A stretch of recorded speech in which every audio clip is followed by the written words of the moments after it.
in the interview that should serve in any capacity. I do not have, actually, he has insinuated. His insinuation is enough for us to know who he is talking about. Two of these nominees, Kenya, are former cabinet ministers. So which one are you defending?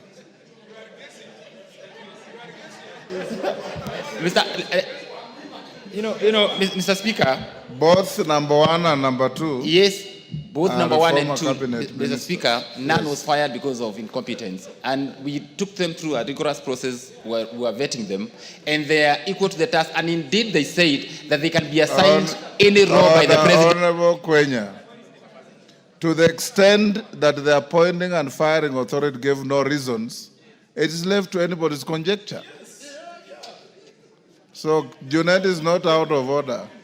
But Honorable Junet, take your seat. Honorable members, today is a special sitting, and we have 3 motions to deal with. At order number 10, order number 11, order number 12. Before we go to 13 and 14. I want to propose to you to agree that orders number 10, 11, and 12 were assigned them an average of an hour each. If you want to truncate the time, so much the better. I will watch the trend of contributions. If it's repetitive and tautologous, I will invite the mover to reply. If there are different views, I'll be happy to hear them. So, Junet, go on. Is that agreed by the House? Yeah, go on, Junet. Yes, Kainan? Pardon? You will contribute if you catch the Speaker's eye. Go on. Mr. Speaker, I am happy that you protected me from the wrath of Honorable Kenya, because maybe one of the nominees is from his village who has been dismissed, Mr. Speaker, and now who's seeking a job through ambassadorial appointment. But Mr. Speaker, I think the House should look into this matter in the next appointment. Mr. Speaker, why should you be appointed, if you are a cabinet secretary and you are reassigned to become an ambassador, then that's fine. It is a matter of fact that you've been relieved of your duties. Especially, I'm sure the one Kenya is alluding to is a cabinet secretary who served for barely 3 months. Why should you be relieved of your duties of barely 3 months if it's not out of incompetence? What else can it be? If it's on health ground, then you should not go to another job. You should go back and stay at home. Mr. Speaker, why am I saying so? Because I want competent Kenyans who are career diplomats to get space so they can serve this country at the level of the apex of ambassadorial work, Mr. Speaker, which is an ambassador, as has been said by the chairman of the committee himself, Mr. Speaker. Mr. Speaker, foreign service is a calling. It's a very important job, Mr. Speaker. It's not a job that can be done by anyone, Mr. Speaker. It is a job that requires certain skills, Mr. Speaker. And you have nurtured many people when you are the Minister for Foreign Affairs, Mr. Speaker. One of the things I admire about the Speaker is his diplomatic credentials, Mr. Speaker. I'm being honest. Because we have fought here many times, and you tell me even in our mother tongue, it's dodgy, it's dodgy, it's dodgy. Calm down, man, calm down. Mr. Speaker, it's dodgy, quote in quote. So, Mr. Speaker, this is a job that requires special skills. What skills is that you could not run a ministry that now you have acquired within the last 2 weeks so that you can go and deal with it in those foreign embassies, Mr. Speaker. So, Mr. Speaker, this process must be taken seriously. Secondly, and most importantly, when somebody is being given a job of ambassador, please, I'm asking the executive they should do a due diligence. You cannot give somebody a job, and when he's told to appear before the committee is when she says, no, I'm not interested in this job. There are many Kenyans who want that job. Surely. Why should you be guessing whether this person wants the job or not? A former cabinet secretary was proposed to Parliament for vetting as an ambassador for which country? Ghana, Mr. Speaker. This is the second time people are declining to go to Ghana. Initially, a former member of parliament declined. Now the former cabinet secretary again declined. Why should we be begging people with jobs when there are many Kenyans who are jobless, who have the requisite qualification to go and serve this country in Ghana? And you know, in Ghana, that is where the headquarters now of the African Free Trade offices are. We need a very important person there, not jokers who don't want jobs, Mr. Speaker. So, Mr. Speaker, if under this, maybe this now, you know, we are the ones now who are sending experts to government. So if there are no experts on this other side, let them tell us, we shall give them experts to go to Ghana, Mr. Speaker, under the broad-based arrangement, Mr. Speaker. We have experts who can go and work in Ghana. If you give me 10 minutes now, I'll produce one. Under this exchange program of experts. It's an exchange program under broad-based. Deputy Speaker. Honorable Speaker, just on a point of information for Honorable Junet, I think it's important for you to find out first what the challenges were for Honorable Margaret Nyambura not to be able to take up the position. I think she did confirm that they shared certain family challenges that prevented her from being able to leave the country and preferred to have a job within the country. So I think you need to find out what were the issues before you castigate her or castigate the station. Thank you. Mr. Speaker, yes. I think the Deputy Speaker did not hear me well. Mr. Speaker, these jobs when you are being offered, even you now, if you are to send me to a mission on behalf of Parliament to London, first you'll ask me, are you available from this date to that date?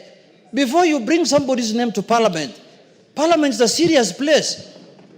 Before you send a name to National Assembly for approval and vetting, you must ask that individual whether he or she are interested in that job.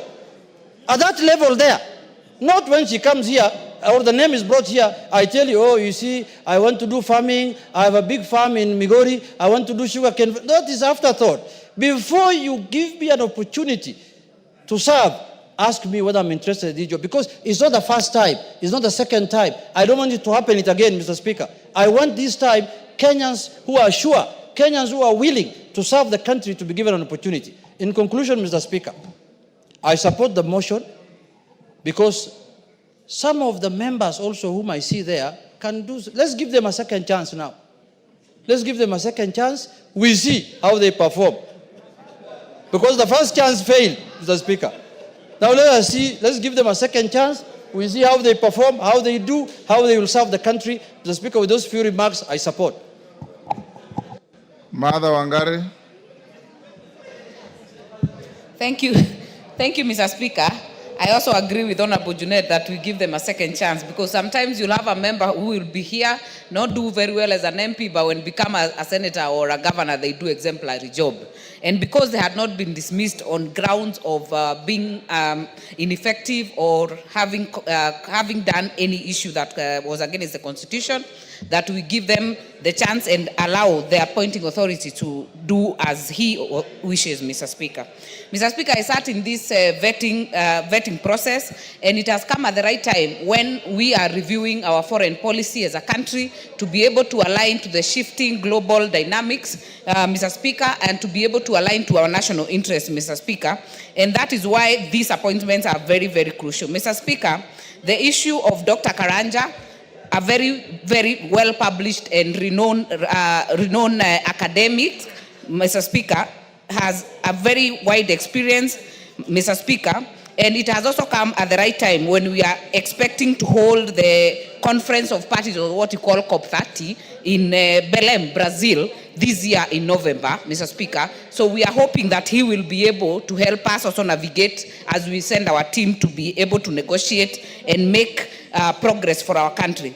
Mr. Speaker, the other thing we were able to raise to Dr. Karanja is specifically of the missions or ambassadorial missions becoming the first stop of our Kenyans who are outside the country, especially students, when they are stranded, when we have issues in other countries. These ambassadors must be reachable, must be accessible, and must be responsive to our citizens outside the country, Mr. Speaker.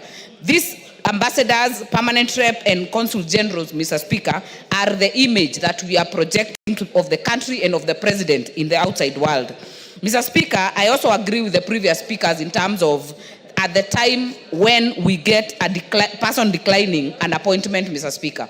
It definitely sends a very bad picture to have Accra becoming rejected twice, Mr. Speaker. So it is important that, as has been said by the mover, that the head of public service does proper consultation with the appointing authority to ensure that if someone is not ready to take up an appointment, you reject it at the right time. Let it not go to the Gazette notice, because when it goes to the Gazette notice, even if you write to the clerk, it will already have gone out, Mr. Speaker. So the timing is very critical that we have it checked. Mr. Speaker, the issue of linking the country with our country is very important. It has become a global village. We hope that these three appointees will do a good job. I want to also pick up on Honorable Ababu Namwamba, a person who has served in this house for 10 years, has been a cast, Mr. Speaker, and we were able to interrogate in terms of his knowledge, in terms of representing us in the UNEP and UNON. And one issue, Mr. Speaker, that I personally feel about UNEP and UNON is that despite being hosted in this country, if you go to Switzerland, if you go to New York, you will see the linkage between the national and domestic interests with the offices of the UN that are located in those areas, Mr. Speaker. I feel like Gigiri in UNEP and UNON, they feel detached from what we are doing as a country. So I would hope, as he promised, that he will be able to act as a bridge between getting the bottom-up economic transformation agenda, the national interest of this country linked into these offices, Mr. Speaker. Let Kenyans also feel them as part of the global world. Mr. Speaker, the issue of Haiti is very critical. The person who has been nominated there, who is Gabo, Mr. Speaker, has been in the police for over 30 years, ended up as the DIG, has been in the policy implementation at that level, Mr. Speaker. And the one question we hope and we actually put up to him is that as we already sent our first contingent of police officers to help restore peace in Haiti, we will be looking that he'll be the go-between for those officers, because first of all, for obvious reasons, the officers are not unionized, Mr. Speaker. It would be very unfair or unfortunate for our issues, especially of welfare of those officers, to go to the media. We see them on BBC, we see them in other areas, complaining that their welfare is not being taken care of, Mr. Speaker. So we'll be hoping that when Gabo reports, if appointed and if passed in this house, Mr. Speaker, he will be able to do a good job to ensure that he's the go-between between these officers and of course other Kenyans, Mr. Speaker, who are in that area, who would actually be threatened by any issue or who would be having an issue of welfare. They would wish to communicate so that they're able to sort it out in-house before it gets out, Mr. Speaker. Mr. Speaker, that being said, I hope that we can also as a country be able to develop a foreign policy, as it is being done now but through the ministry, that is based on fundamental principles of peaceful coexistence, so that we can be able to preserve our national security and also have peaceful coexistence in the global world and where we sit. With that, Mr. Speaker, I support. Thank you. Ole Sunguli. Mr. Speaker, I also stand to support these appointments. Being appointed to be ambassador, as you did appoint me to go to China, is one of the biggest, one of the most important jobs that you can get as a country. Actually, it's the only time you can be called Your Excellency without being elected. And that shows you the importance that is attached to this particular office.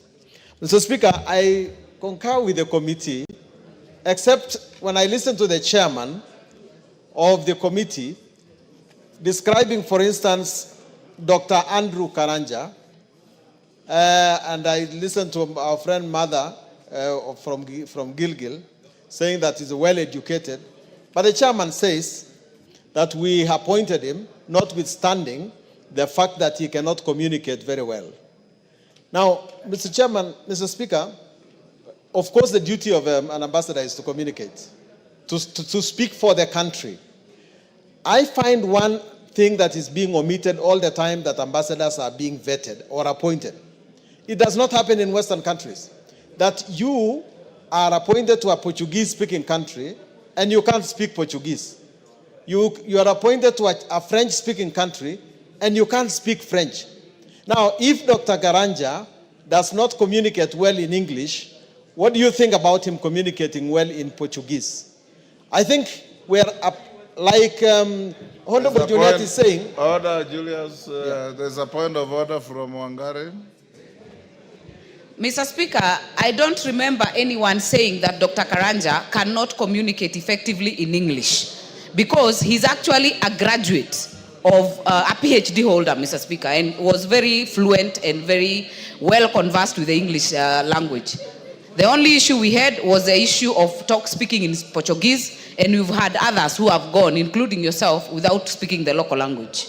Yes, Junet. Mr. Speaker, of course. Hold on, Sunguli. Yes.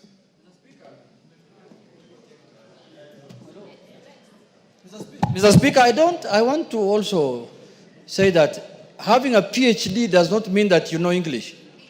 You can be having a PhD and you don't know English, because you saw the other day in Eldoret, there was a university that gave honorary degrees of PhDs and people were in goals. How do you know those people speak English? How can you confirm that those members speak English? But it's not. Order, members. Honorable Sunguli, I appointed you to China without you knowing any Chinese language. So, Mr. Speaker, that is why, with the benefit of the hindsight, I'm able to advise that it becomes a problem. But I took an immediate measure and learned Chinese.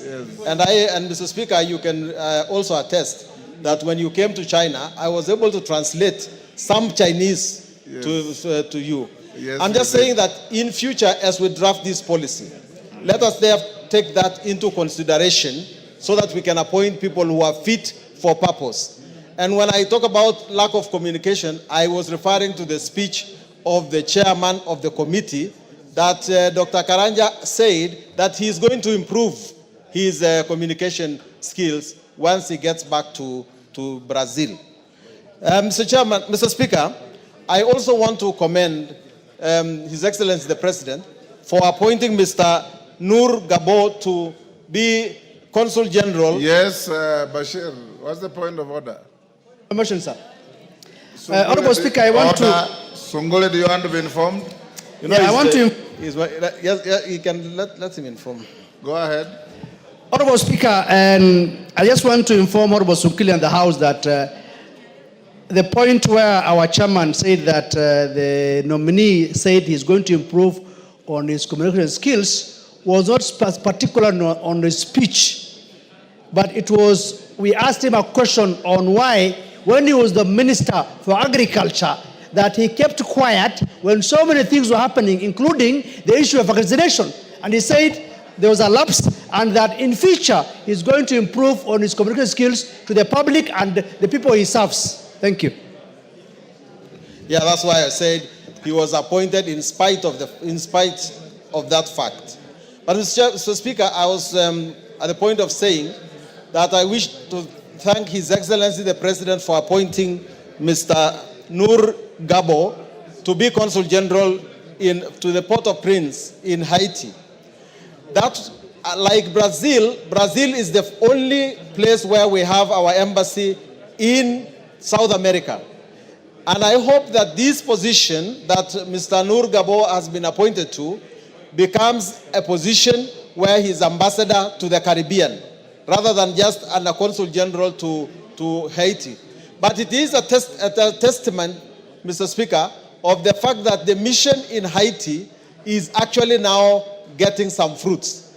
Contrary to what we had predicted here in this House, it seems like the brave sons of Kenya are at long last making a difference in Haiti.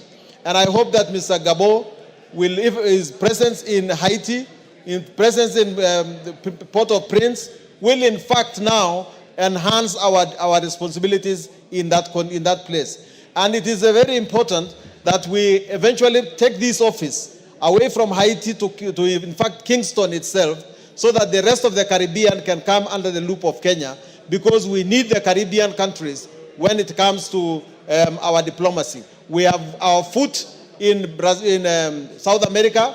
We need to extend that to Santiago in Chile. We have our foot now in Port-au-Prince. We need to extend that again to the rest of the Caribbean. And I want to say, Mr. Speaker, that the ambassadors in abroad ought to be looked after very well. I don't know the position currently, but when I last visited one country, it looked like the salaries were delaying, some of the allowances were delayed, and it is very embarrassing if the embassy abroad does not get its payments due on time. Mr. Speaker, I support. Thank you. Mutunga. Thank you very much, Honourable Speaker, for the opportunity to contribute to the adoption of the committee report on the appointments. Honourable Speaker, I have worked with and I know Dr. Karanja very well. Honourable Speaker, Dr. Karanja worked and retired from the World Bank. And the World Bank is not any mean hirer. The World Bank hires the best. So it's about the best brains that we have in this country. Honourable Speaker, we have had issues in the ministry. And probably the question may have tilted this response. Yes, Kainan, what's the problem? I see an officer in mechanical gear. He's trying to fix. In the event I give you a chance to speak and it's not working, you'll get a portable mic. Go on, Mutunga. Yeah, Honourable Speaker, I'm saying that we've had a few issues in the sector, especially the issue on vaccination, which needed to be properly delivered to the Kenyans. It could have been anybody here and any basic speaker in this house or in this country. But Honourable Speaker, those are issues that are technical in nature and require the competent authority to respond. And the competent authority on this matter is the Director of Veterinary Services. So maybe we should be asking ourselves the extent to which the Director of Veterinary Services came out and gave out the issues, responding to the issues of vaccination. Honourable Speaker, I would like to thank the President for realizing it necessary to put Dr. Karanja specifically in Brazil. Honourable Speaker, Brazil is the hub of agriculture in the Southern American region, and it influences the entire world in terms of the agricultural products because they sell a lot to most parts of the world. In fact, they access more markets than we possibly could. They are much more advanced in research, in research on various types of products, and we can gain a lot in terms of opening up doors for Kenyans and opening up doors for technology transfer from Brazil to Kenya. So, having an agricultural background and being in a place where you will be able to identify what is good and useful for us, I believe Dr. Karanja will do a good job to help Kenyans out. Honourable Speaker, I want to very briefly speak about the appointment of the Consul General, Mr. Noah Yero Gubao. Honourable Speaker, I remember very well in this house, we had a heated debate on why should we send Kenyans to die in Haiti. Up to now, Honourable Speaker, I have not been able to find any situation where a Kenyan has died in Haiti. In any case, Kenyans are being commended for the good work that they are doing. And this is an outgrowth of that particular opening or that particular relationship that we created with Haiti. So, Honourable Speaker, I would like to appeal to our colleagues that sometimes we need to be objective in whatever we say so that we may also open up doors and avenues for Kenyans. Those Kenyans who are in Haiti are Kenyans who are earning a living, maybe even an extra coin out of such engagement, which are of international nature. Honourable Speaker, very briefly about our UNEP appointment. Honourable Speaker, this UNEP appointment is in Nairobi. United Nations Environmental Program is based here in Nairobi, and we believe and strongly believe that the appointment of Ababu Namwamba, Honorable, is going to help us to especially dig into the environmental issues in this country and relate what we are doing in terms of policies, in terms of legal and regulatory instruments of this country with what is happening at the UN. It will help us also to improve our sitting or our statement that we make at the international negotiation tables, and I believe that he will also take time to identify what other countries do so that they are so impactful when it comes to the outcomes of negotiations. In most of the cases, Honourable Speaker, we do not take the right people to the negotiating table. Sometimes we pick institutions, and these institutions may not have the correct personnel to go to the negotiations. And I would like to appeal to the Honourable Ababu Namwamba, once he takes this particular position, to look at the issue of negotiations, at the determinations of what are our proposals to the various issues that are under the table when it comes to the United Nations Framework Conventions on climate change, especially, and when the Conference of Parties are meeting. Honourable Speaker, with those few remarks, I support the adoption of this report. Kainan.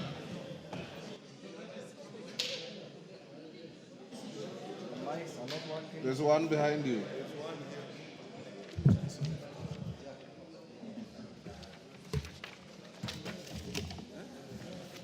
Thank you, Mr. Speaker, for giving me an opportunity to contribute to this very important report. Mr. Speaker, diplomacy, by definition, is the art, science, and other means states use to interact with other nations to safeguard their national interest. Mr. Speaker, that being the case, in the modern day diplomacy, Mr. Speaker, was born out of the Vienna Convention of 1961, which also provided the basis for diplomatic engagement as to promote, to project, and to protect the interests of that particular country. Mr. Speaker, I'm aware that it was during your time as the Minister for Foreign Affairs, and later on when Amina took over, that for the first time we have adopted a written foreign policy which provides 5 pillars as the basis for our diplomatic engagement. Mr. Speaker, number 1 is peace diplomacy. 2 is economic diplomacy. 3 is diaspora diplomacy. 4 is environmental diplomacy. And 5 is cultural diplomacy. Mr. Speaker, this being the basis of our foreign diplomatic pillars, then what is it that an individual is supposed to have? This particular field is a specialized field. Mr. Speaker, I know individuals have alluded to this. When you are appointed, the first thing is you are expected to be the interface between Kenya and the country that you have been assigned to represent Kenya. There are basic things that, other than the educational qualifications, there are basic things that sometimes we fail to appreciate. Mr. Speaker, in the past, before the collapse, before the end of the Soviet Union, Mr. Speaker, diplomats used to be appointed purely on ideological persuasions. But today things have changed. Things have changed because first thing in our engagement is diplomatic economic diplomacy. Mr. Speaker, as much as these 3 individuals are qualified, and I do know their first objective will be to pursue track 1 diplomacy, meaning state-to-state relations. But there are other things that are also expected to do through track 2 diplomacy, which is non-state actors' role in our diplomatic engagement, in particular the UN. The Honorable Ababu Namwamba, as a former minister, as a former parliamentarian, I must say is one of the most qualified individuals to represent Kenya, Mr. Speaker. And Mr. Speaker, being appointed or being assigned to represent Kenya at the UN habitat, Mr. Speaker, this entity is the only one of its kind south of Sahara. But the role has been completely dispersed. The functions of this entity called UNEP that is supposed to be here has been dispersed to Spain, Portugal, and other countries. Mr. Speaker, recently, some few months ago, Kenya was given the status of being the only non-NATO allied member south of Sahara and the 4th in Africa, Mr. Speaker. This is not a mean achievement. Mr. Speaker, this comes with pride and prestige. And therefore, the individuals who are appointed to this position, first of all, must be educationally qualified, must be individually spirited and ready to represent Kenya in all aspects, in all their international assignments. And therefore, the question is, Mr. Speaker, and this is why I agree with the chairman of Defense and Foreign Relations, before individuals are assigned or nominated to these positions, there must be some engagement so that the presidential appointments are very lucrative and very appointment, so that individuals don't turn down these offers at the last minute. And therefore, in future, and I agree with the chairman, before some of these individuals are nominated or assigned, they must have some informal interaction. And this is what the chairman actually has alluded to, Mr. Speaker. And this is the right thing to do, Mr. Speaker. Mr. Speaker, I know you are a product of this. Mr. Speaker, this being the case, these appointments are coming at a time when the global village, when Kenya is being challenged economically, politically. There are so many issues that these diplomats have to be prepared. And I want to agree with what Honorable Sunkuli has said. Linguistic reference, preparedness is very important. When you are assigned, you are an intelligence officer. You are an economic representative. You are political. Therefore, knowing the language of that community where you are expected to serve It's a very important thing. And therefore, I want to ask the chairman defense and the other member, in future, there must be some linguistic preparedness for some of these individuals. So that if you are posted to a Portuguese-speaking country, you must have the basics. If you are going to be posted to China, you must also have the basics. Otherwise, you will waste your first 2 years in getting ready, and that will be a waste. And by then, the times have changed. Your tour of duty has almost come to an end, and you will have done nothing. And I think that's a very important suggestion. Not that we are not happy with the appointing authority, but it's a way to assist so that the individual becomes productive as soon as you take that particular role. Mr. Speaker, this being the case, today the world is going through a serious crisis. The Middle East crisis, the Ukraine and the Russian crisis, Mr. Speaker, and the change of regime in the US, Mr. Speaker, this is the high time that Kenyans who are appointed to these positions must be individuals who can meet the test of time, individuals who are prepared, individuals who have the skills, individuals who have the interests of this country at heart, and individuals who are willing to go out of their way to promote this premier nation, Mr. Speaker. Mr. Speaker, in the past, you are aware, some of these postings used to be a dumping ground. You fail in all other things. And Mr. Speaker, I want to attest to one thing, that parliamentarians or politicians remain the best all-round ambassadors this country has ever had. And you are witness, you know it. Because the fact that you are a politician doesn't mean, and I want to agree, I want to disagree with those who say some of these individuals, like Ababu Namwamba and many others, who have been politicians, and I can tell you, will remain the best ambassadors this country has ever had. So let's support our colleagues. To be a former politician is not a curse. To be a former minister is not a curse. But you must be prepared for the job. That's why consultation is also very important. And Mr. Speaker, I know you are also a seasoned product of this particular ministry. One of the things that we should be encouraging, Mr. Speaker, is because we have opened so many missions. Are these missions contributing to the economic well-being of the Republic of Kenya, or they have just expanded our political engagement? As chairman and colleagues, as the former chair of this committee, is one of the things that you need to go around and find out what is the economic contribution of some of these missions that we have opened. If it is through political persuasion, I think you need to close them as soon as possible.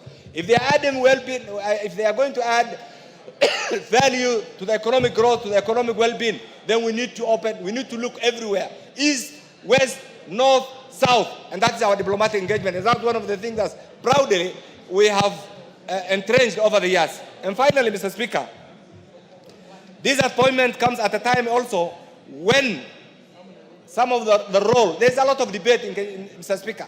The debate is, what is going to be the position of Kenya? Are we going to join the League of Developing Nations, or are we going to be competing with ourselves? Over the years, we have been competing with ourselves. Today, Mr. Speaker, you are witness. Just reflect on the GDP of Ethiopia. It's almost twice that of Kenya. Few years ago, Ethiopia was a struggling economy. Mr. Speaker, look at Uganda. Few years ago, Uganda was dependent on Kenya. Today, they are not our favorite trading partner. Look at Tanzania. What happens to Kenya? We have all become, we have all reduced ourselves to an inward-looking nation. An internal debate that will not put food, water, and other amenities on the table. We need to think outside. What happens outside? We need to create opportunities, because many youths in the field are either unemployed or underemployed. And many are in the field and they're looking upon this leadership here to give them opportunities. These opportunities will not come if we become a state that politics from morning to evening, Mr. Speaker. Mr. Speaker, with this, I want to urge my colleagues to support this, and I also want to urge the President to appoint more politicians to these very important diplomatic engagements. I support this appointment. Thank you, Mr. Speaker. Thank you. The 1 hour is over. Mover. Thank you very much, Honorable Speaker. Thank you very much, honorable colleagues, for your contribution. They're very enriching. If you noticed, Honorable Speaker, I did not interrupt most of the comments from honorable members, because it makes our committee even more better, enriching us with thoughts that we will reflect with the product that we'll be bringing to the House even in future. And I want to thank my committee, able committee, for their contribution. It was on recess when we did this, and Honorable Speaker, we had an almost 99% presence of members. I want to appreciate our committee, parliamentary staff, the entire secretariat that worked with us for this report. Honorable Speaker, without much ado, I beg to reply. Thank you very much. Thank you. Members on their feet, take your seats. Take your seats, Wamurada.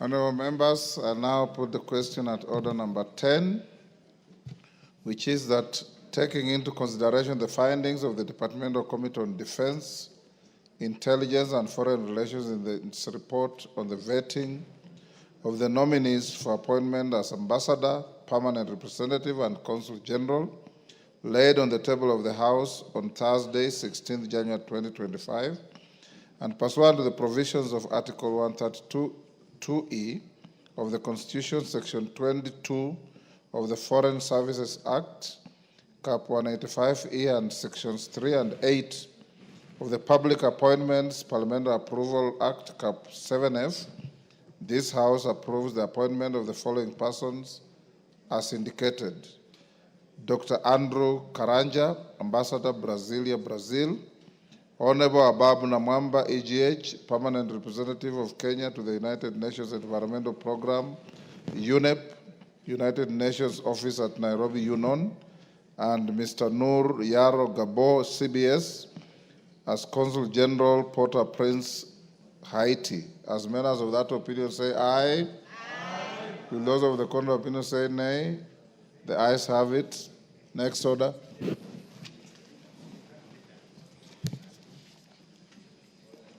Order number 11, special motion, consideration of nominees for appointment to the Public Service Commission. Karemba.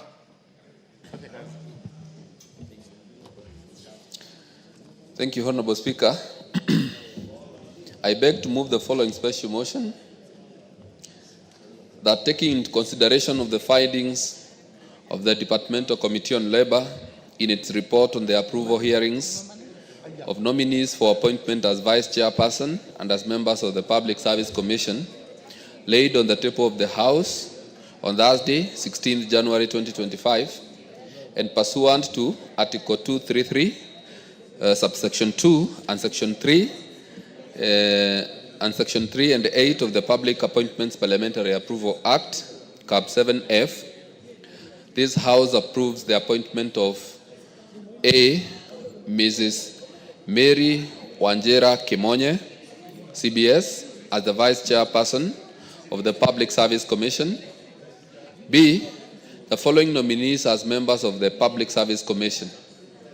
1. Mr. Harun Malim Hassan, PWD,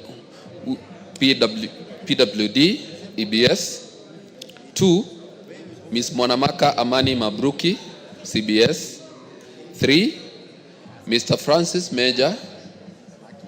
4. Dr. Irene Cherotich Asienga, OGW.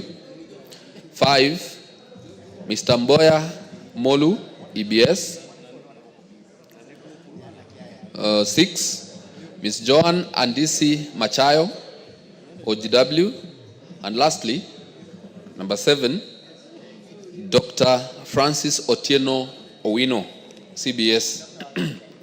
So, Honorable Speaker, I wish to confirm to this House, and as I tabled the report earlier today, that the committee sat down earlier this week, that is on the 9th, and conducted the vetting exercise, and we made our observations on the suitability of the nominees, and I wish to confirm to this House that, Honorable Speaker, that the nominees are suitable for the positions, the Vice Chair of the Public Service Commission, and also the members. All the nominees are Kenyan citizens and do not hold dual citizenship. Then also, the nominees presented the academic credentials and professional certificates during the approval hearings, and I wish to confirm to the honorable members here that they are adequately well educated. The committee noted that. And then also, none of the nominees holds any office in any political party. Honorable Speaker, we were able to ascertain that there is none of the nominees holds a political party office or even contested for any position. Then also the nominees, none of the nominees had been dismissed from office under Article 75 of the Constitution. Then also, Honorable Speaker, the nominees met the requirements of Chapter 6 of the Constitution on leadership and integrity, having obtained clearance from the Ethics and Anti-Corruption Commission, EACC, the KRA, the DCI, and the Office of the Registrar of Political Parties, ORPP, and also the institution of the Higher Education Laws Board. Honorable Speaker, the nominees demonstrated an impressive grasp of topical, administrative, and technical issues touching on the office of the Vice Chairperson and members of the Public Service Commission. Honorable Speaker, it is good to note that majority of these nominees are people who have served previously in government and they have a wide experience. The nominee for the Vice Chair has been a PS and has served in government for many years, and we were able to establish that she has a lot of experience in public service. Then also all the members, some of them have actually been PSs before. A person who has been a PS before, Honorable Speaker, is a person who has adequate knowledge on how government works. And Honorable Speaker, even as we discuss these nominees, it's good to say that the committee was also able to establish that they understand, or there are people who understand the challenges of the Public Service Commission, and we believe that they will be able to deal with the current and also the future challenges of the Public Service Commission, and make sure that the Public Service Commission is a commission that is desired across the country, or Kenyans will be proud of the Public Service Commission like other places in the world. So, Honorable Speaker, in the view of the above, on behalf of the Departmental Committee on Labor, I am happy to move this special motion on the consideration of the nominees for appointment as Vice Chairperson and members of the Public Service Commission. I beg to move and now request the Honorable Leah Sankaire to second. Excellent. Leah, go ahead. Thank you so much, Mr. Speaker. I also rise to support this report from the Committee on Labor, which I'm also a member. Mr. Speaker, the members vetted displayed exemplary skills in public service, and they had very vast knowledge in public service. Mr. Speaker, most of them, as my chair said, having served in various positions in this Republic of Kenya in different portfolios, including the PSS, Mr. Speaker, previously are well conversant with various challenges in the public service, and they also gave proposals on how to solve the issues.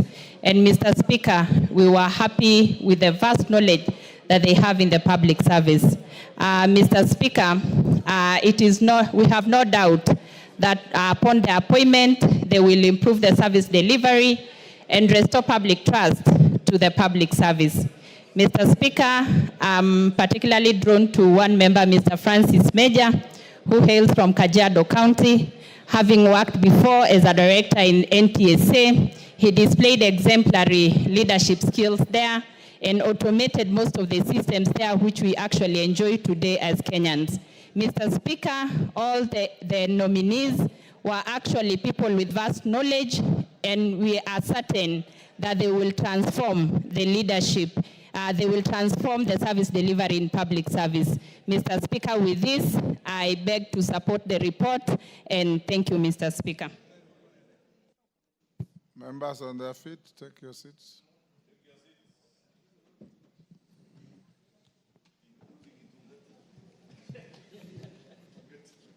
Honorable members, I now propose the question at order number 11, which is that taking into consideration the findings of the Departmental Committee on Labor and in its report on the vetting of nominees for appointment as Vice Chairperson and as members of the Public Service Commission, laid on the table of the House on Thursday, 16th January 2025, and pursuant to the provisions of Article 2332 of the Constitution and Section 3 and 8 of the Public Appointments Parliamentary Approval Act, Cap 7F, this House approves the appointment of the following persons to the Public Service Commission. Mrs. Mary Wanjira Kimonye, CBS, Vice Chairperson. Mr. Harun Maalim Hassan, Member.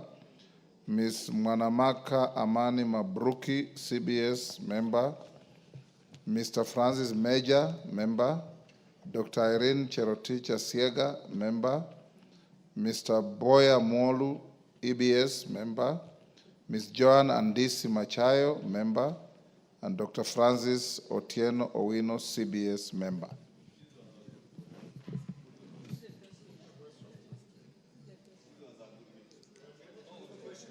Is it the mood that we put the question?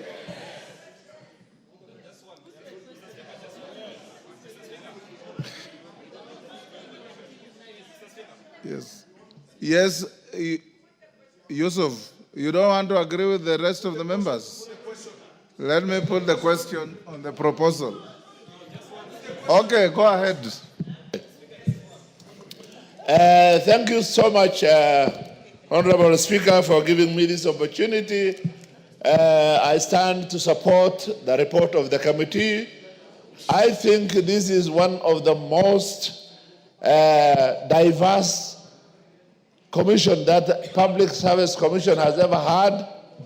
From the national cohesion and equal opportunity point of view, you see someone from Northeastern, my constituency, is the first time in the history of Kenya represented in this commission.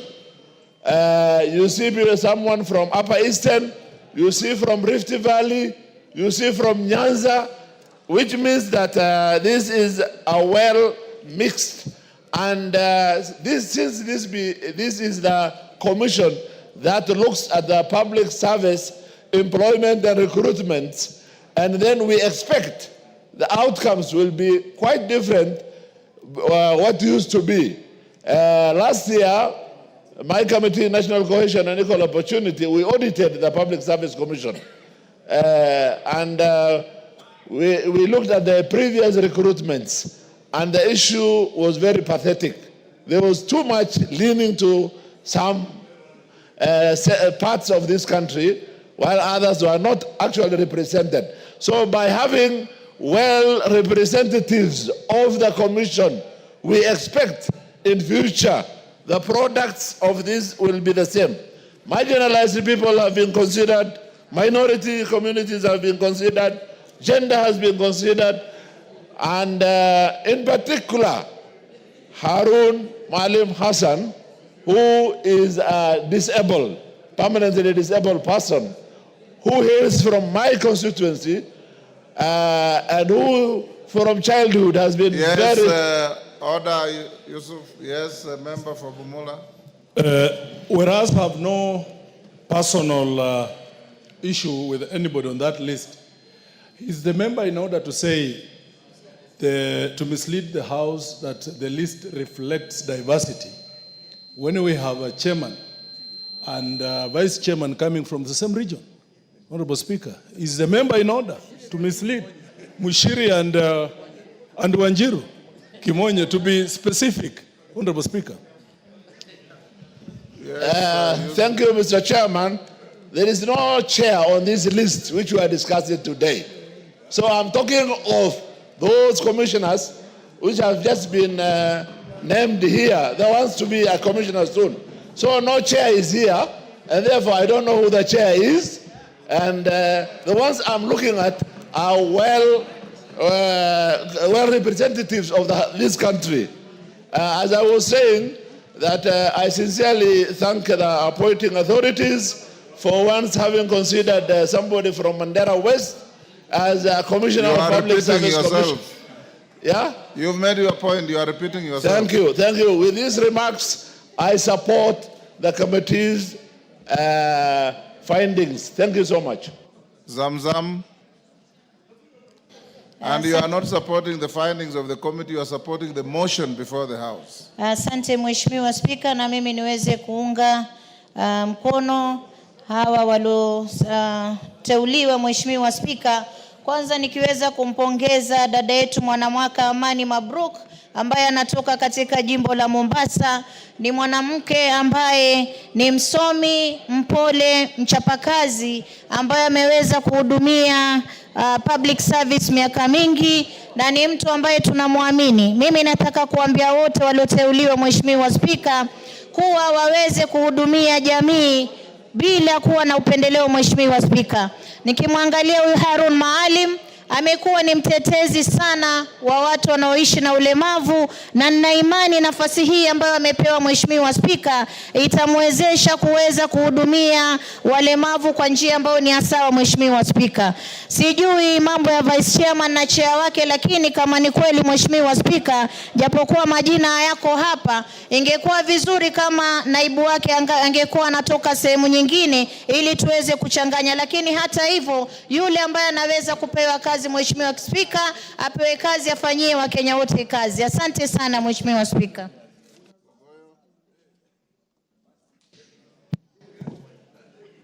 Thank you, Mr. Speaker. I want to be very brief and I rise to support the motion.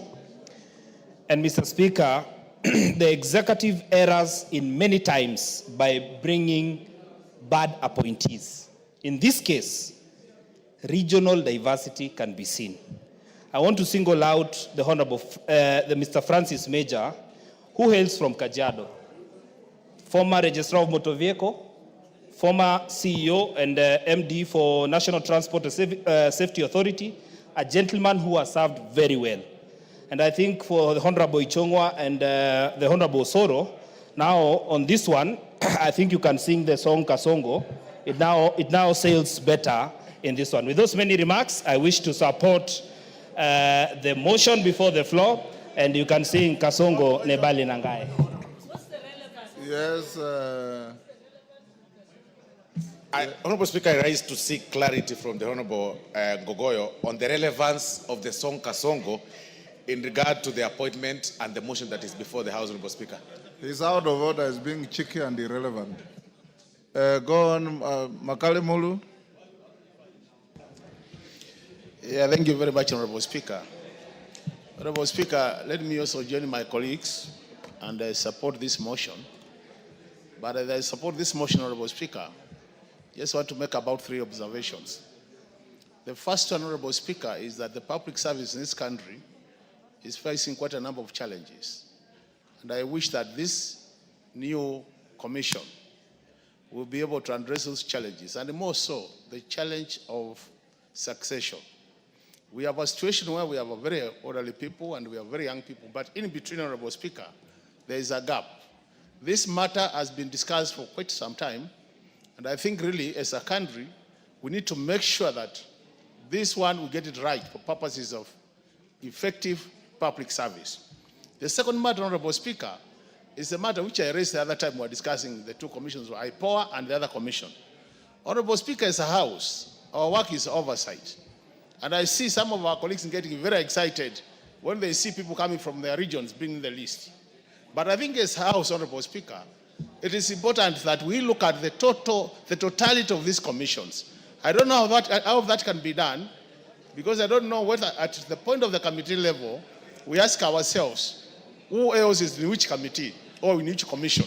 So how I wish, Honorable Speaker, as a House, we could be able to get the listing of the constitutional commissions and who is currently sitting in those commissions. That will help this country in terms of ensuring that there's regional balancing.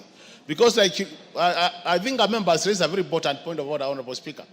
In a situation where you have a commission, a high-ranking commission like Public Service Commission, which is almost equivalent like the one you chair, Honorable Speaker, the Parliamentary Service Commission, and you have a chair and a vice chair coming from the same region, Honorable Speaker, I don't think Kenya is short of professionals who can sit on these some things. So the issue of balancing and also for effective management, so that Kenyans don't appear like some sections have been left out and others are in, Honorable Speaker.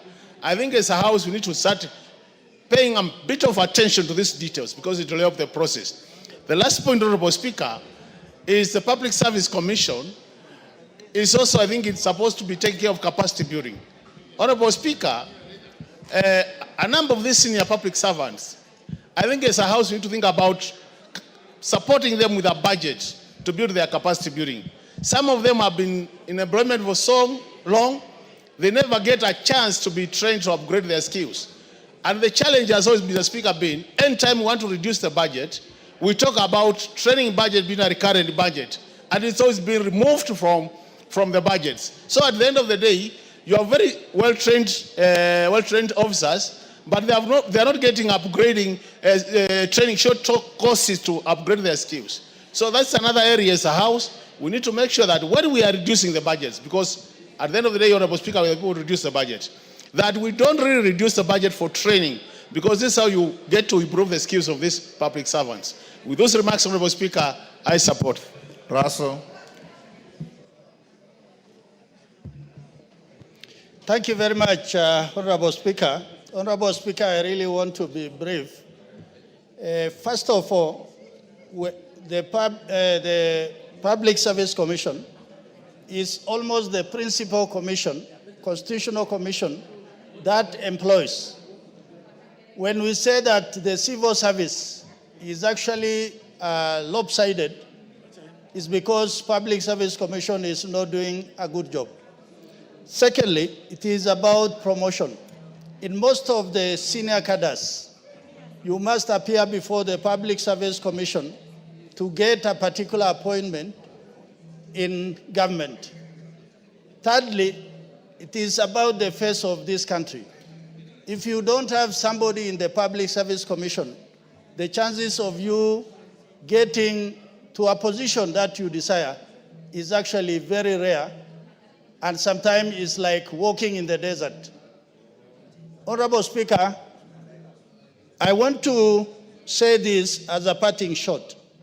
Once this commission is in place, they must visit all parts of this country and get views in terms of what is the representation, why are certain communities not in government. With those few remarks, I say, Honorable Speaker, thank you very much. Daud. Yes. Hold, Daud. Yes, Honorable Chepkonga. Thank you, Honorable Speaker. Honorable Speaker, I see that we have unanimity in terms of the approval.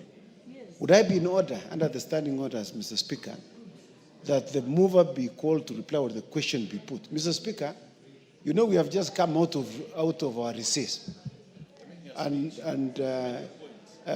Mr. Speaker, I think it would only be fair that the question be, because we are all in agreement. There's nobody who is opposing. I thank you, Mr. Speaker. I had already given Daud. Let me have him. Thank you, Mr. Speaker. Mr. Speaker, I'll be brief as well. Mr. Speaker, I want to support the motion.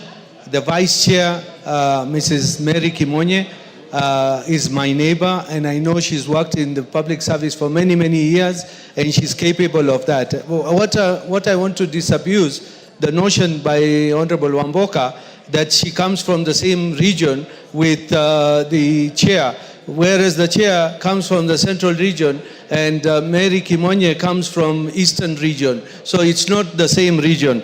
Secondly, Mr. Speaker, I want to support the nomination of Major, who was the NTSA DG, together with Mr. Bolu, who has got a vast experience. Mr. Speaker, I just want to ask the new commissioners to put into place my bill, which I brought to this House, which has been passed, Values and Principles of Public Service, to actualize it, what Honorable Raso has talked about.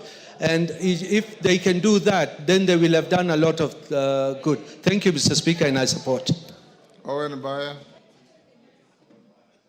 We'll give Thank you, Honorable Speaker. Honorable Speaker, I just want to congratulate the members that have been nominated. I also congratulate the committee for a good job, but also to say that I want to thank the President, the appointing authority, for looking at gender. You can see we have 1, 2, 3, 4, almost 5 members that are ladies in this commission. I think that is very good in promoting gender in this country. But also to thank the President for actually giving us a lady from the coast that will stand in the public service. But I also want to say that public service is the engine of government.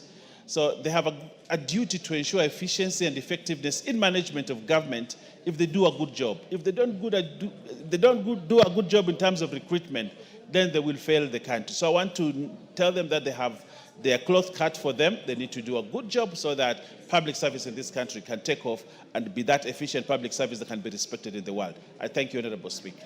Members, can we call the mover to reply? I put the question that the mover be called upon to reply. As members of that opinion say aye. Aye. Those with a contrary opinion say nay. The ayes have it. Karemba. Thank you, Honorable Speaker. I wish to thank the honorable members who have added their voices to this motion and in support of it. Indeed, the committee did its work, and I also wish to thank the honorable members who sat together with me to vet these nominees. Honorable Speaker, I also wish to wish the incoming commissioners and the vice chair all the best as they execute their duties as the new commissioners of the Public Service Commission, and hope that they will take this country forward in the spaces that they will be occupying. Honorable Speaker, I am also drawn, my attention is also drawn, like that of Honorable Dawood, to the sentiments made by one Honorable Amboka. You know, for those of us who come from Eastern region, we always don't like it, Honorable Speaker, when we are referred to as people coming from one region. The vice chair comes from the county of Meru, whereas Meru and... Honorable Karemba, you are the chair of the committee. If you now want to delve into the rigmarole of sectarian politics, Honorable Speaker, it is not right. I'm not trying to move into that space. I'm only trying to insinuate that... The good lawyer next to you should advise you. All right. It's not an issue. All right. So, Honorable Speaker, I wish to thank all the members who have added their voices to this motion, and I beg to reply, Honorable Speaker. That is better. Don't be tempted to draw yourself into sectarian politics. Honorable members, I now put the question at order number 11, which is that taking into consideration the findings of the Departmental Committee on Labor in its report on the vetting of nominees for appointment as Vice Chairperson and as members of the Public Service Commission laid on the table of the House on Thursday, 16th January 2025, and pursuant to the provisions of Article 2332 of the Constitution and Section 3 and 8 of the Public Appointments Parliamentary Approval Act, Cap 7F, this House approves the appointment of the following persons to the Public Service Commission. Mrs. Mary Wanjira Kimonye, CBS, Vice Chairperson. Mr. Harun Maalim Hassan, Member. Ms. Mwanamaka Amani Mabruki, CBS, Member. Mr. Francis Major, Member. Dr. Irene Cherotich Asiega, Member. Mr. Boya Molu, EBS, Member. Ms. Joan Andisi Machayo, Member. And Dr. Francis Otieno Owino, CBS, Member. As members of that opinion say aye. Aye. Order, Whip, and Bashir. You cannot be engaging on the floor when the speaker was on his feet. If you stood there and froze, it would have been, but you are chatting away with the good lady from Aldai. Yes, you must maintain studious silence. As members of that opinion say aye. Aye. Will those of the contrary opinion say nay? Nay. The ayes have it. Dr. Nyikal, can you check what Honorable Kajwang has been consuming for lunch? Next order. Order number 12, special motion. consideration of nominees for appointment as cabinet secretaries. Majority Leader.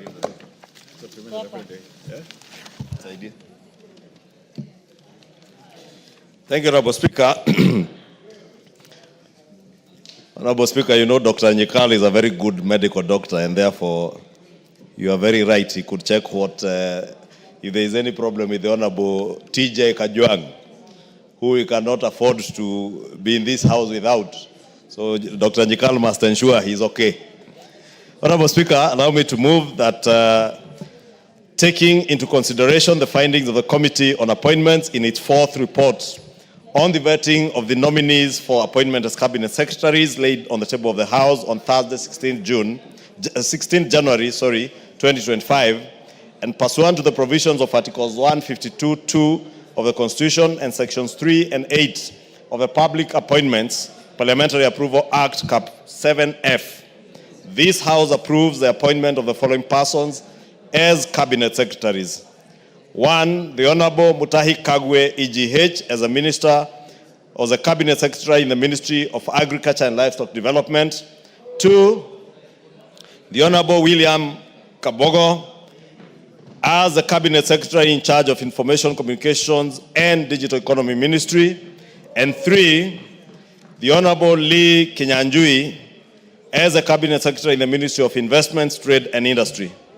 Honorable Speaker, allow me to take this opportunity first to thank you as the chair of the Appointments Committee and all the 20 members of the Parliamentary Appointments Committee who took their time, Honorable Speaker, during the recess to come and vet these 3 cabinet nominees, even as I thank all the members of this House who have heeded to the call for a special sitting today to approve the motions that we've just approved, that of SRC, the Public Service Commission, the ambassadors who are being designated to serve our country in different destinations around the world.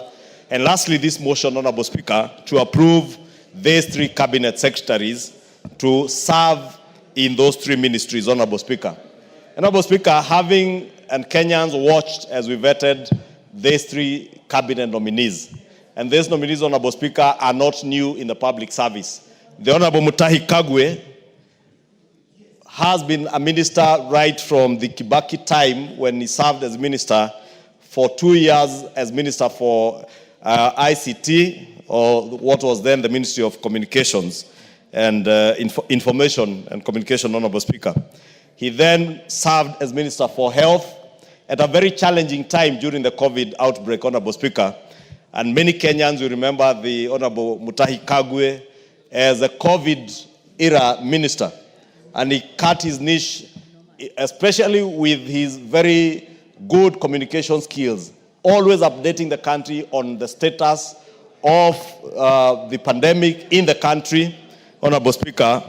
And I remember my own daughter, who was then only 2 years old, whenever he saw either CS Mutahi Kagwe or the then CAS, Dr. Mwangangi, Masi Mwangangi, she would tell me, COVID. And in my house, Mutahi Kagwe was christened the COVID minister. But he did a splendid job during that time, Honorable Speaker, and I'm glad that some of the issues that bedeviled his term, part of it being the COVID billionaire scandal, he was able to be confronted with those questions during the vetting process and adequately or sufficiently answered all the issues that pertained to that time, Honorable Speaker.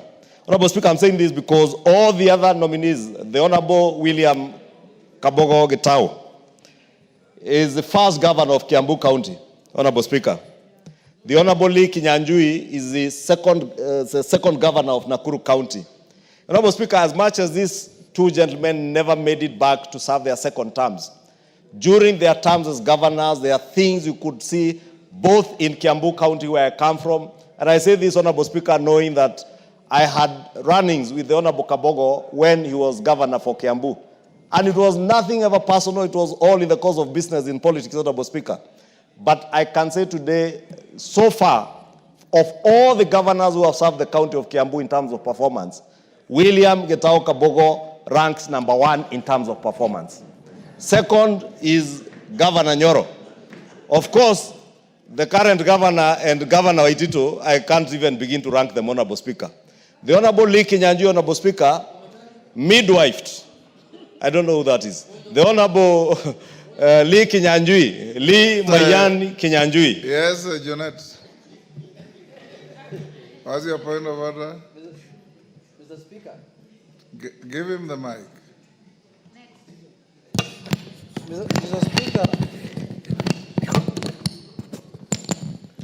Mr. Speaker, is it in order for the majority leader to become a pollster and say that, to mislead the House that Governor Kabogo was the best, when he knows that there is a sitting governor here in the county now who's serving the county called Governor Wamatangi?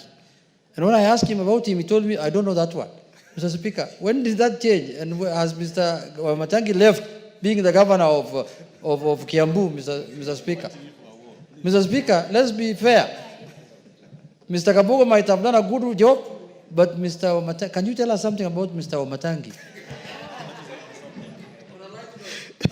Honorable Speaker, I hear my leader of minority, and Honorable Speaker, you know, I am speaking about the nominees in this list. And there are 2 governors, Governor Kabogo and Governor Lee Mayani Kinyanjui. And therefore, I also said, having knowledge and being a constituent in Kiambu County, I am capable of ranking, not as a pollster, the performance in terms of output and actual performance on delivery of services to the people of Kiambu County. And Governor Getao Kabogo William ranks number 1 so far. Governor Wamatangi has time. He's the current governor.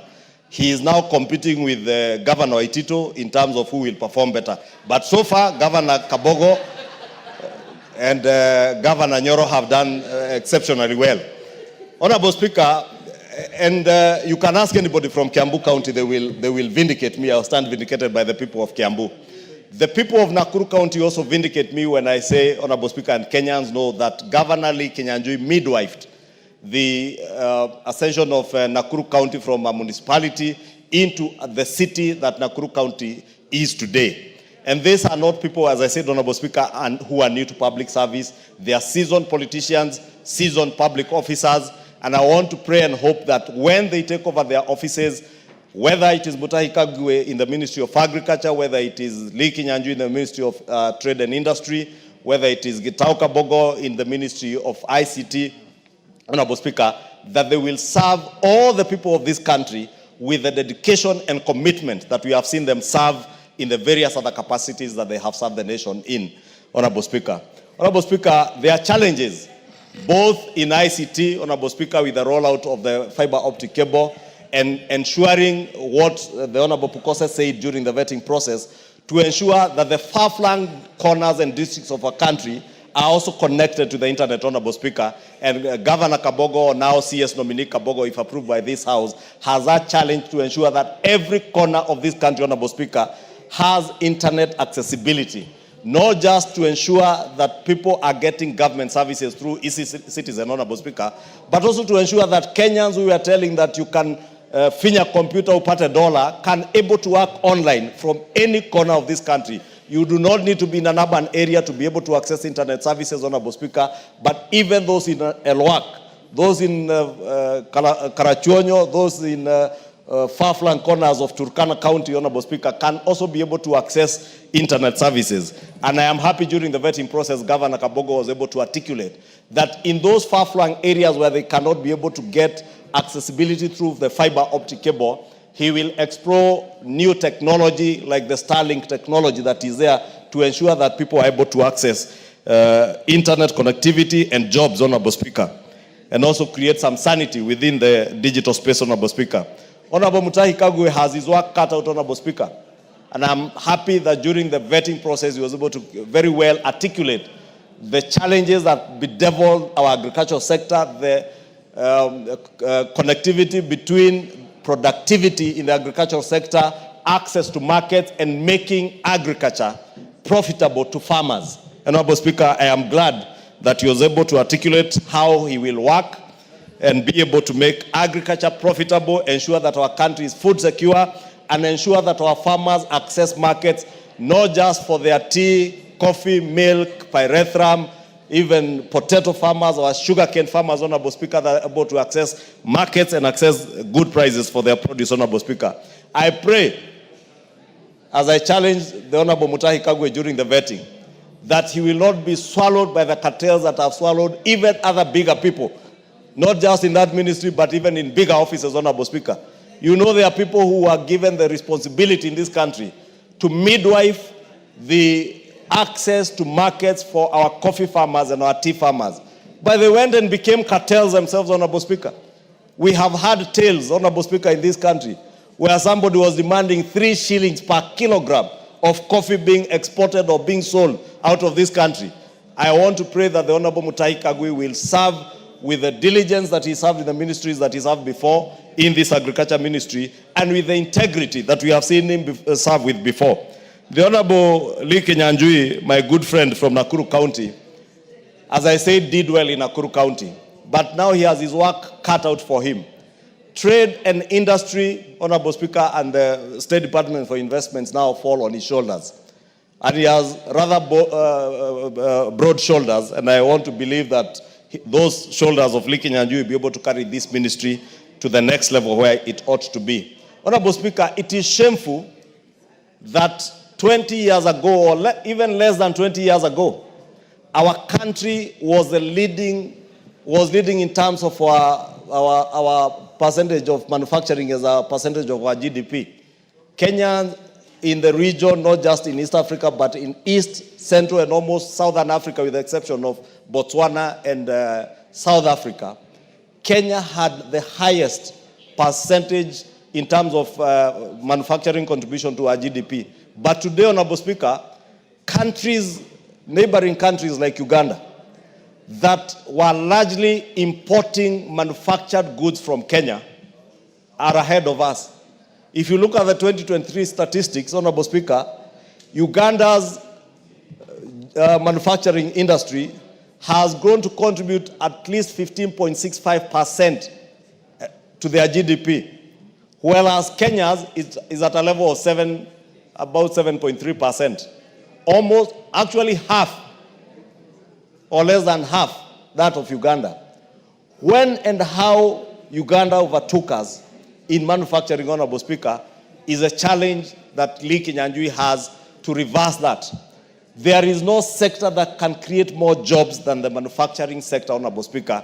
And I want to believe with the increased productivity in agriculture, with the good technology and technical skills amongst the youth in this country, Honorable Speaker, if we are able to leverage on that, Honorable Speaker, it is possible then to grow industries and manufacturing that will grow, increase our GDP, Honorable Speaker, and also increase our manufacturing sector's contribution to our GDP almost threefold to at least 20%, Honorable Speaker. We have stagnated about 7% for the last almost 10, 12 years.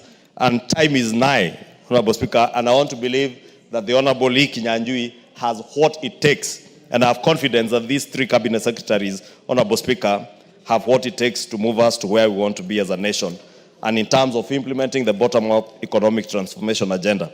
Honorable Speaker, I know there are issues, and I want to note that there are memoranda that were filed before the Appointments Committee, which we all considered. The nominees were given this memoranda, and they responded to them.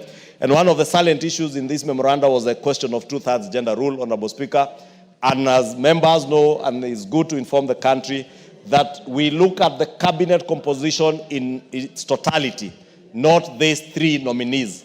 And therefore, Honorable Speaker, in terms of adherence to that 2/3 gender rule, we are doing well, and I want to believe, because there are still slots that are available in the cabinet, to ask the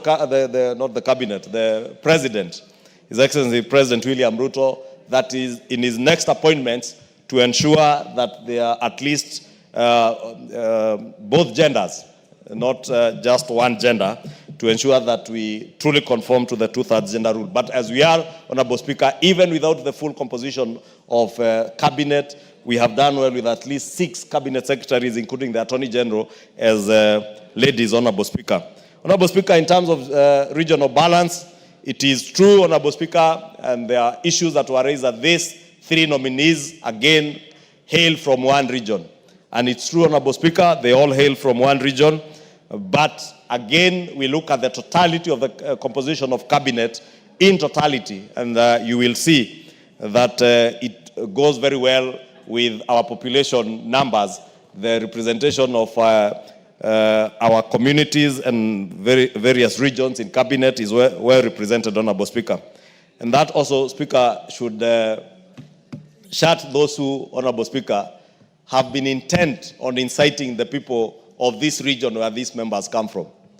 I know, Honorable Speaker, there are those who have said that Mount Kenya region was being represented in cabinet by people who are not known. But there are people and Kenyans who also deserve to serve in cabinet, Honorable Speaker. And some of those people, like Dr. Andrew Karanja, you remember when he was appointed, with a very good CV, and I'm glad the President has given him an opportunity to go and serve the country in Brazil, and all the other cabinet secretaries who had been appointed earlier, Honorable Speaker, and who are capable and can serve in other capacities. These 3 gentlemen, the Honorable Mutahi Kagwe, the Honorable William Kabogo, and the Honorable Lee Kinyanjui, are not coming in to serve the people of Mount Kenya. Agriculture is not in Mount Kenya. ICT is not in Mount Kenya alone. Neither is trade and industry or investments. These are dockets where they are coming to serve all the people of Kenya as cabinet secretaries. And I want to encourage them to serve the people of Kenya without any regard to the regions they come from, to serve people fairly and equally. Consider the people of Marsabit in agriculture, whether it is in their pastoralist activities, in the livestock department, the State Department is under that ministry. Consider them as well as you consider the people of Odhaya with their coffee, or the people of Kiambu in Limuru with their tea, or indeed the people of Kikuyu with our potatoes and small-scale farming, Honorable Speaker, because we live on 50 by hundreds. And of course, the people who are producing livestock, we are key stakeholders because we are also butchers in Dagoretti. And Honorable Speaker, I'm saying that so that all these cabinet secretaries come to serve us as Kenyans. And nobody should ever look at them on the basis of the regions where they come from. I know there are others who may have wanted and tempted even cabinet secretaries. And it is sad, Honorable Speaker, that today we even have cabinet secretaries who get tempted to playing to the public gallery, excite emotions on the basis of ethnicity and regions they come from, inciting communities against communities. And Honorable Speaker, it is sad. And I want to pray that these 3 gentlemen, because during the vetting process, they are able to show that they look at Kenya as one unitary state. They will serve the people of Kenya without regard to where anybody comes from or whatever language any Kenyan speaks, and serve them as Kenyans. I wish them all the best, Honorable Speaker, and I want to implore on all of us to approve these 3 cabinet secretaries so that cabinet may be not fully constituted, but at least those who are acting can now hand over, and hopefully the next cabinet meeting, they will have been sworn in and take over the service of serving Kenyans. With those many remarks, Honorable Speaker, I beg to move, and I want to request the Leader of Minority, the Honorable Junet Mohammed, who also sits in the Appointments Committee, to second the motion in agreement. Thank you, Honorable Speaker. Junet. Thank you, Honorable Speaker. Honorable Speaker, I rise to second this motion for the adoption of the 4th report of the Committee on Appointment on the approval hearings of nominees for appointment as Cabinet Secretaries, Mr. Speaker. Honorable Speaker, as the Majority Leader has alluded to, I sit the committee that is chaired by yourself of appointment and approval, Mr. Speaker. And Mr. Speaker, through that, I interacted with the nominees, Mr. Speaker, the 3 cabinet nominees, secretary nominees, Mr. Speaker. And Mr. Speaker, I came to realize that people who go through elective positions, Mr. Speaker, people who are elected by the people of Kenya as MCAs, as members of parliament, as governors, Mr. Speaker, those are people who are really tried and tested And those are people who really can show leadership when it is required, Mr. Speaker, compared to people who have not held elective positions, Mr. Speaker. And I'm not trying to say that because I've been elected several times. Mr. Speaker, these three nominees have shown immense knowledge.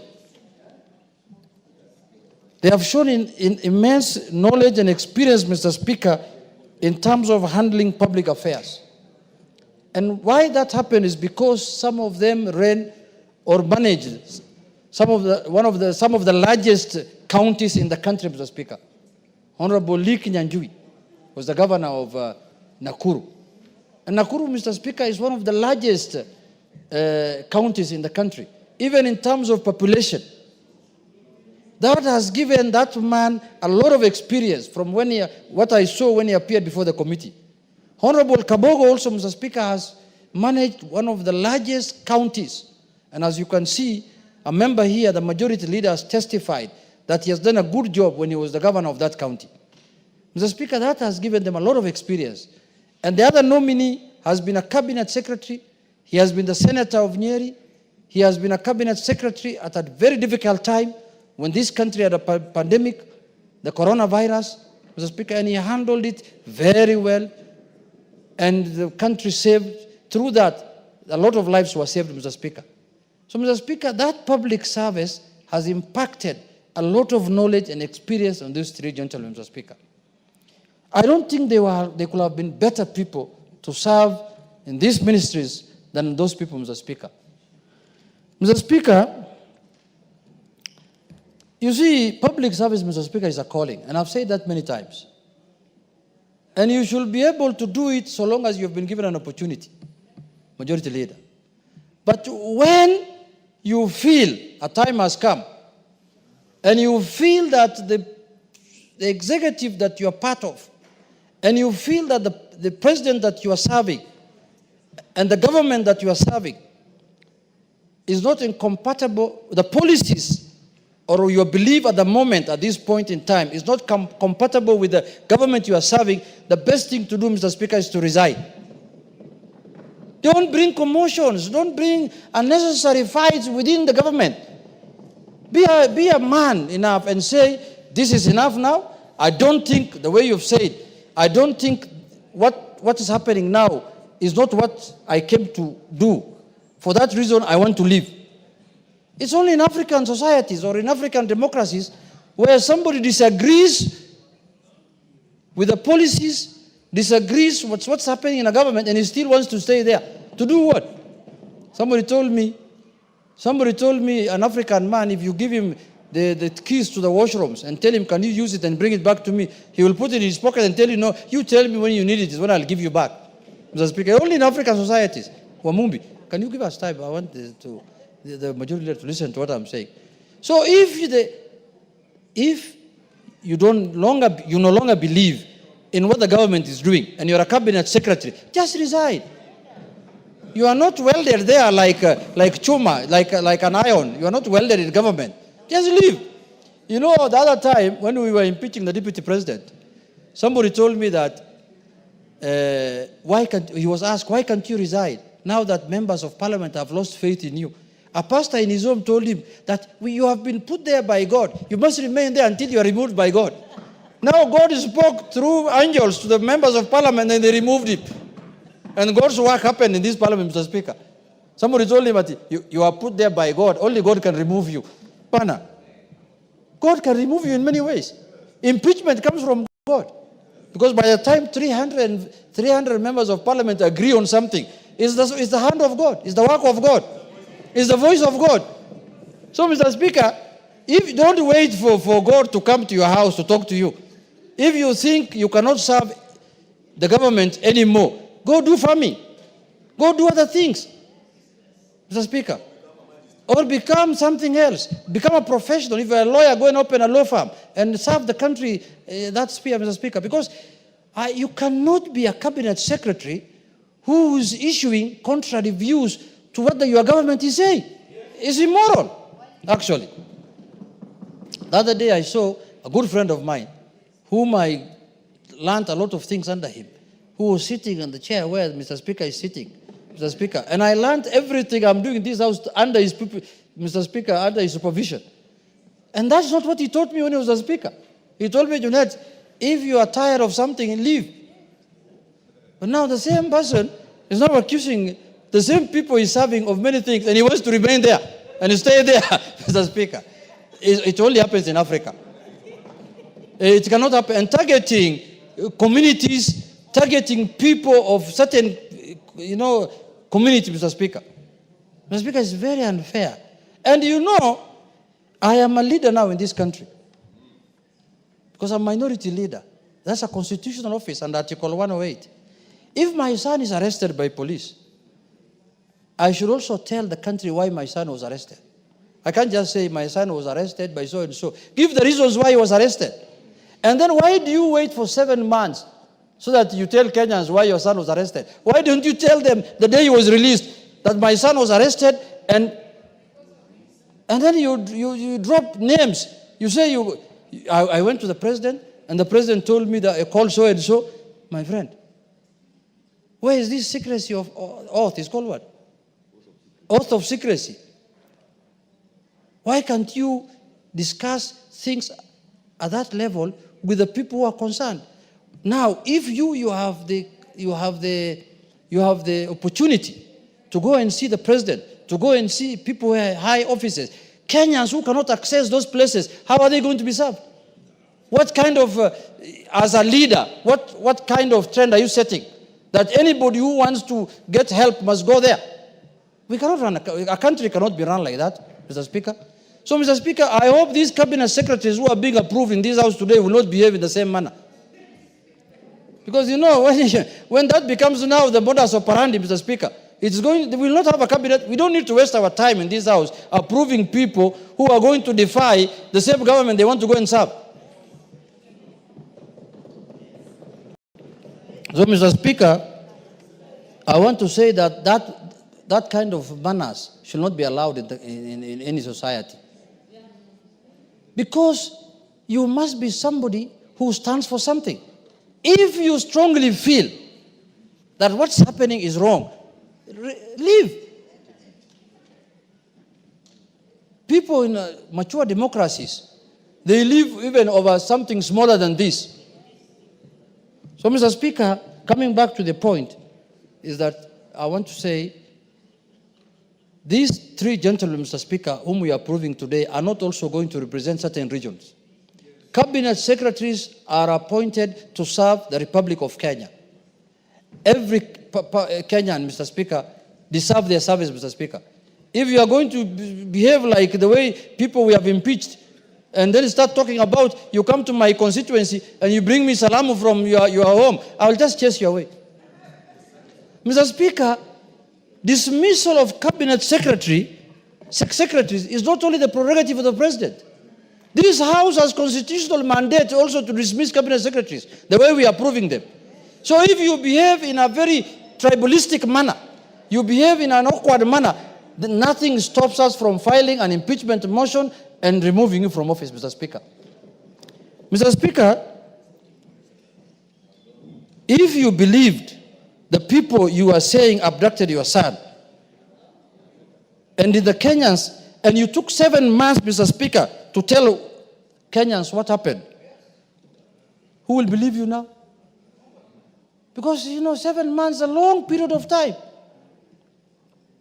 I'm sorry to say, I called a police officer, and under the privilege of the House. I was told people are arrested over many things. You can be arrested because you are dealing in drugs. You are dealing in money laundering. You can be arrested in many things. Arresting is not abduction.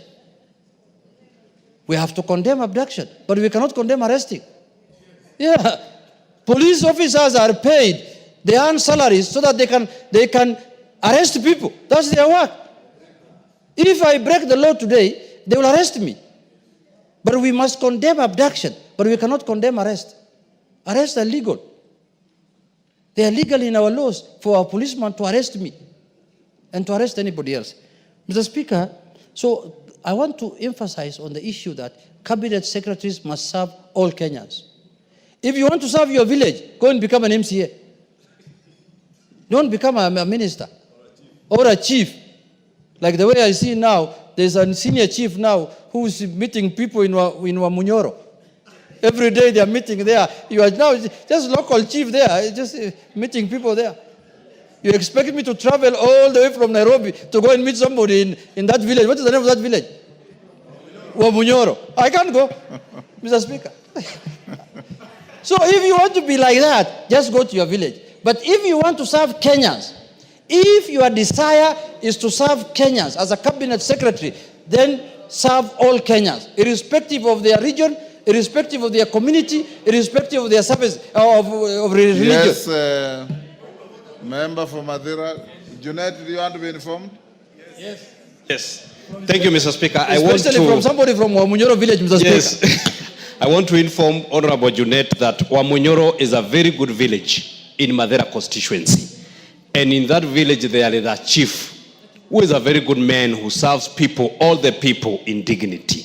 It is only one man, disgruntled, who is meeting people with long beards who don't know where they are going. So let's not discuss Wamunyoro. Wamunyoro is a good village. It's only one man who don't know where he is going or where he is coming from, who is disgruntled and he doesn't know where he is going or coming from. Thank you, Mr. Speaker. Mr. Speaker, I want to thank the Member of Parliament for Madeira for informing me that Wamunyoro is a very good place. You know, I have not visited Wamunyoro yet. I need to pay a courtesy call to him so that I can see how good Wamunyoro is, Mr. Speaker. But Mr. Speaker, why am I using Wamunyoro as an example? Mr. Speaker, I cannot travel from a place called Migori in Wothorumo or Wothogik all the way to Wamunyoro so that I can get government services. I must get government services nationally. The minister must come to my place in Gorjope so that he can serve me in Gorjope, not me to go to Wamunyoro, Mr. Speaker. That is why we retired someone to Wamunyoro. And I'm sending a warning to the cabinet secretaries that if you take the behavior of Wamunyoro, if you want to serve only Wamunyoro people, we will sack you. We will impeach you. You must serve all Kenyans. And if you want to serve only your local people, become an MCA. That's where local people, the ward where people are served, Mr. Speaker.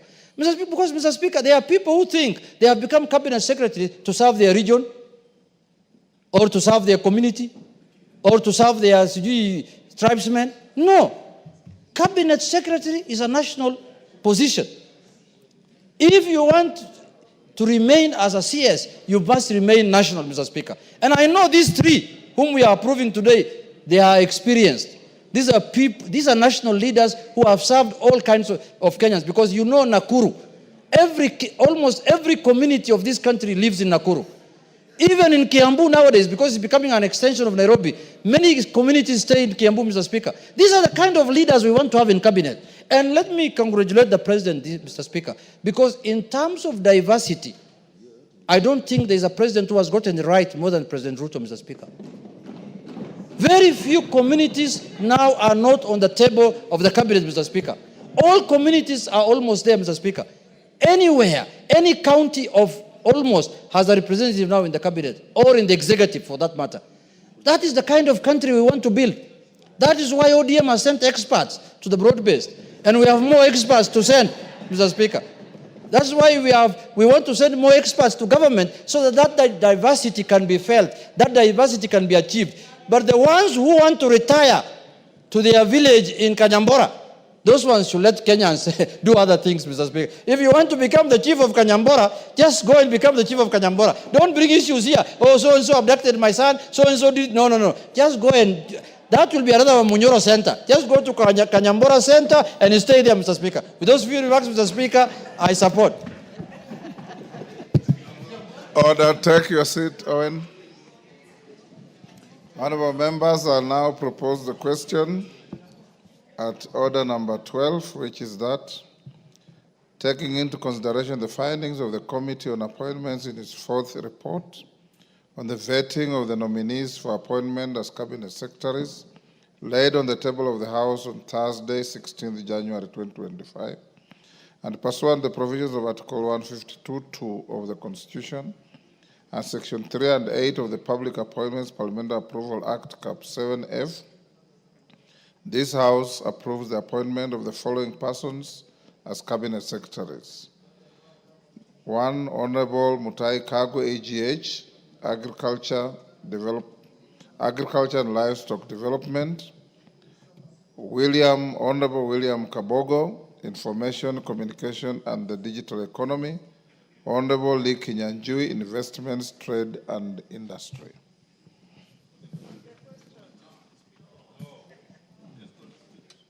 Yes, Wangwe. Thank you, Honorable Speaker. Honorable Speaker, allow me to first and foremost support this motion of consideration for the appointment of the Cabinet Secretaries. And Honorable Speaker, thank the President for taking his time and getting the right candidates for this position. Honorable Speaker, I have a view that the three candidates, and I will enumerate in particular the Honorable Mutahi Kagwe, whom I happen to have interacted with prior to this appointment. And Honorable Speaker, I find Honorable Mutahi Kagwe as a very strong candidate for this appointment and feel the performance he displayed, Honorable Speaker, during his position as the Cabinet Secretary in charge of health shall follow suit. The only thing I would wish to comment and recommend to the Cabinet, to the Honorable Mutahi Kagwe, is, Honorable Speaker, to know that all of us are looking forward to him to put agriculture as a sector in order. We want to see, Honorable Speaker, a situation where the aspiration of the President to make sure that sugarcane farmers, Honorable Speaker, are able to earn bonus be fulfilled, Honorable Speaker. We want to see a situation, Honorable Speaker, that the brokers in between, the people who want to affect the chain of distribution in terms of agriculture, Honorable Speaker, is dismantled. We want to see, Honorable Speaker, that Honorable Mutahi Kagwe puts his foot down to see that, Honorable Speaker, we don't get fertilizer that is in doubt. Let the government agenda, Honorable Speaker, to give us the fertilizer at 2,500 be implemented and even come more lower. But, Honorable Speaker, we get the right fertilizer for our input.